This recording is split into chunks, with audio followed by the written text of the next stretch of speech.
నమస్తే, welcome to our channel.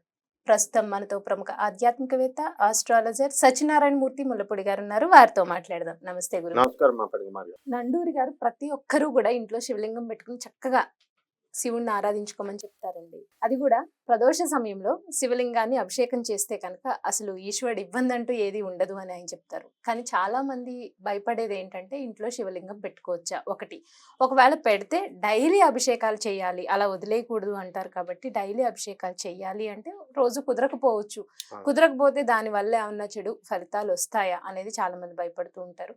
నిజంగానే ఒకవేళ డైలీ అభిషేకం చేయలేదనుకోండి, అదేమన్నా మనకి చెడు జరుగుతుందా అంటే మీరు ఏం చెప్తారండి? నండూరి వారు మహాసరస్వతి పుత్రుడు కాబట్టి ఆయన పెట్టుకోవచ్చు అంటే పెట్టుకోవచ్చు, అంతే అంతే. అయితే ఇక్కడ ఏమిటంటే ఈ డౌట్ ఇప్పటి నుంచి కాదు, అనాది కాలం నుంచి అవునండి, ఉంది. ఎప్పటి నుంచో ఉంది. అయితే శివలింగం వేరు, మిగతా దేవుళ్ళ విగ్రహాలు వేరు కాదు. శ్రీ మహావిష్ణువు విగ్రహం పెట్టుకుంటారు, అప్పుడు భయం రాదు వీళ్ళకి. ఎందుకు ఈశ్వరుడి ఫోటో కూడా పెట్టుకుంటాం, భయం ఉండదు. కానీ కానీ లింగాకారంలో పెట్టుకోవాలంటేనే భయం. భయపడతారు. అవును. అక్కడ ఎందువలన ఈ భయము అలా వచ్చేసిందంటే, నా చిన్నప్పుడు నాకు ఒక తెలిసిన ఆయన, మా చిన్నాన్నగారి friend SVS Prasad chief secretary గారు చేస్తున్నారు కదా, ఆయన వాళ్ళ ఫ్రెండ్ నీలకంఠం అని ఉండేవాడు. పెద్ద పెద్ద శివలింగాలు పెట్టి పూజ చేసేవాడు. ఆయన స్టార్ బాగోగా ఆయన డౌన్ఫాల్ అయితే, అమ్మో ఈ శివలింగం వల్లే అయిపోయిందని ఇది వేరే వాళ్ళకి ఇచ్చేసేవాడు. అట్లా నేను చాలా మందిని చూశాను. మళ్ళీ వాళ్ళ స్టార్ బాగున్నప్పుడు ఐశ్వర్యం ఈశ్వరాదిచ్చేత్, ఈశ్వరుడు ఎప్పుడు కూడా సంపదనిస్తాడు, నాకు సంపద దేవుడు ఇచ్చేసాడు అనేవాడు, శివుడు ఇచ్చేసాడు అనేవాడు. ఇవన్నీ కూడా జ్ఞానం సరిగ్గా లేకపోవడం వల్ల మిస్అండర్స్టాండింగ్ అండ్ మిస్కన్సెప్షన్. కాన్సెప్ట్ని సరిగ్గా అర్థం చేసుకోవాలి. శివుడు వేరు శివలింగం వేరు కాదు, రెండు ఒకటే. మనం వేరు, మన ఫోటో వేరే ఒకటి అవుతుందా? అలాగే శివాయ విష్ణు రూపాయ అన్నాం, శివుడే విష్ణువు, విష్ణువే శివుడు. విష్ణోస్య హృదయం శివ, శివస్య హృదయం విష్ణు. శివుని హృదయంలో విష్ణు ఉంటాడు, విష్ణు హృదయంలో శివుడు ఉంటాడు. కాబట్టి ఈ విగ్రహము ఆ విగ్రహము అని కాదు, శుభ్రంగా ఏ విగ్రహమైనా ఇంట్లో పెట్టుకోవచ్చు, పూజా మందిరంలో పెట్టుకోవచ్చు. దానికి ఒక సైజు ఆగమశాస్త్రం చెప్తుంది, వేదాలు చెప్తున్నాయి. అంగుష్ట ప్రమాణం ఇంత బొటన వేలు కంటే చిన్నది అన్ని ఇంట్లో పెట్టుకోవచ్చు. పెట్టుకుని పెట్టుకుని షో కేసులో బొమ్మల్లాగా పెట్టుకుంటే ఏం ఉపయోగం? కాబట్టి దానికి పూజ చేయాలి. అంటే మనం ఒక పుస్తకం కొనుక్కుంటాం. ఇప్పుడు నేనేం చేసేవాడిని అంటే, చిన్నప్పుడు మ్యాథమెటిక్స్ 10th నాకే ఫస్ట్ ర్యాంక్ రావాలని ఎంతమంది పబ్లిషర్స్ గైడ్లు రాస్తారు, ఆ గైడ్లు బుక్స్ అన్ని కొనేసేవాడిని. ఒక లారీ బుక్స్ అయిపోయినాయి, మొత్తం 6 సబ్జెక్ట్స్. పెట్టుకుని చదివితే ఉపయోగం, చదవకపోతే ఏం ఉపయోగం? 10th అయిపోతుంది, కాలం అయిపోతుంది. అలాగే విగ్రహాలు కూడా చక్కగా మనం విగ్రహాలని ఏ విగ్రహమైనా పూజ చేసుకోవచ్చు. అందులో ఆయన ఏమంటారంటే, ప్రాణలింగము పాదరసంతో రసలింగాలను ఉంటాయి అన్నమాట, శివలింగాలు ఉంటాయి, అవి పెట్టుకోవద్దు అన్నారు. తర్వాత ఏ దేవాలయంలో అయినా నువ్వు చూడు, నర్మదా నది రాయతో చేస్తారనమాట శివలింగాలు. ఇవన్నీ నర్మదా నదిలో ఏమిటంటే బ్లాక్గా ఉంటాయి సాలగ్రామాలు. ఆ సాలగ్రామాలలో మళ్ళీ ప్రాణం ఉంటుంది, ఆ రాయ ఎదుగుతుంది. మెటమార్ఫిక్ రాక్స్ అని చెప్పేసి మనకి రాక్స్ కూడా పెరుగుతాయి. అందుకనే మనము పురాణం చదివినప్పుడు అగస్త్య మహర్షి మనం ఒక పర్వతం పెరిగిపోతుంది అన్నాడు. ఆ పర్వతాన్ని ఏం చేశాడు? తొక్కిపెట్టి ఉంచాడు. హిమాలయ పర్వతాల కంటే కూడా ఈ పర్వతం పెరుగుతుందని చెప్పేసి అగస్త్య మహర్షి ఏం చేస్తాడు? నార్త్ నుంచి ద్రాక్షారామంకి వెళుతున్నాను నేను, మళ్ళీ తిరిగి వస్తాను, అంతటి వరకు కూడా మేరు పర్వతం, అందువలన నువ్వు ఇక్కడే ఉండు, ఎదగకుండా ఉండు అంటే ఇది వరకు అలాగే ఉండిపోతాడు. ఇదివరకు పర్వతాలకు రెక్కలు ఉండేవి, అవి ఎగిరి ఎక్కడికి వస్తే అక్కడ ఎగిరేవి. ఇంద్రుడు రెక్కలను కట్ చేసేసాడు, ఇలా ప్రమాదం అవుతుందని. కాబట్టి మెటమార్ఫిక్ రాక్స్ అని ఉన్నాయి, ఆ పర్వతాలు పెరుగుతాయి. అలాగే ఈ రాక్స్ లో ఈ సాలగ్రామంలో మనకేముంటుందంటే ఎదుగుతాయి ఇవి. తర్వాత రెండవది, అందుకే నంది, పోతులూరు వీరబ్రహ్మేంద్ర స్వాముల వారు ఏం చెప్పారు? నంది ఎదుగుతుంది అని చెప్పారు. తర్వాత రంకె వేస్తుంది, ప్రాణం ఉంటుంది సాలగ్రామాలలో. కాబట్టి మనము ప్రాణం ఉన్నదానికి తిండి పెట్టాలి కదమ్మా. మరి మనము దేవుడు అంటే ఏంటంటే electromagnetic waves, electromagnetic energy force, అంతే, అదే దేవుడు.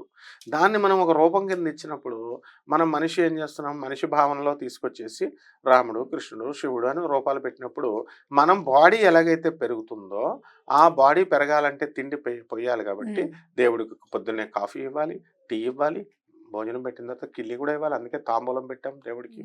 తర్వాత పవళింపు సేవ పవళింపు సేవ. పడుకోవాలా. అవును. తర్వాత మనం సెంట్లు సుప్రభాత కొట్టుకొని సేవ. ఎలాగైతే బయటకు వెళ్తామో అందుకనే ఆ దేవుడికి కూడా మనం సెంట్లు కొడతాం. గంధం సుగంధాలన్నీ పెడతాం, పన్నీర్లు వేస్తాం. So what all we are taking, మనము భగవంతుడికి అవి చేస్తున్నాం. కాబట్టి ఈ ఎట్టి పరిస్థితుల్లో కూడా పరమేశ్వరుడికి ప్రతిరోజు పూజ అంటే ఏంటి, ఓ కుంకాలు పసుపులు వేసేసి ఓ గంటల గంటలు చేయాల్సిన అవసరం లేదు. మన ఆత్మను తీసుకెళ్ళి పరమాత్మ టపక్ మనం కలిపేయడమే ఈ యొక్క పూజ.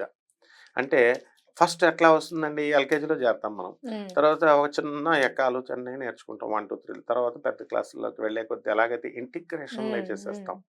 ఆ విధంగా మనకి స్టెప్ బై స్టెప్ ఎలాగైతే వస్తుందో ఈ భక్తిలో ఆటోమేటిక్గా క్లాసులో ప్రమోషన్ జగద్గురు అయినటువంటి కృష్ణుడు చేసేస్తూ ఉంటాడు, మనకు తెలియకుండానే చేసేస్తూ ఉంటాడు. కాబట్టి నిర్మోహాటంగా పెట్టుకోవచ్చు, మనం ఎలివేట్ అయిపోతూ ఉంటాం, ఎవల్యూషన్ అయిపోతూ ఉంటాం.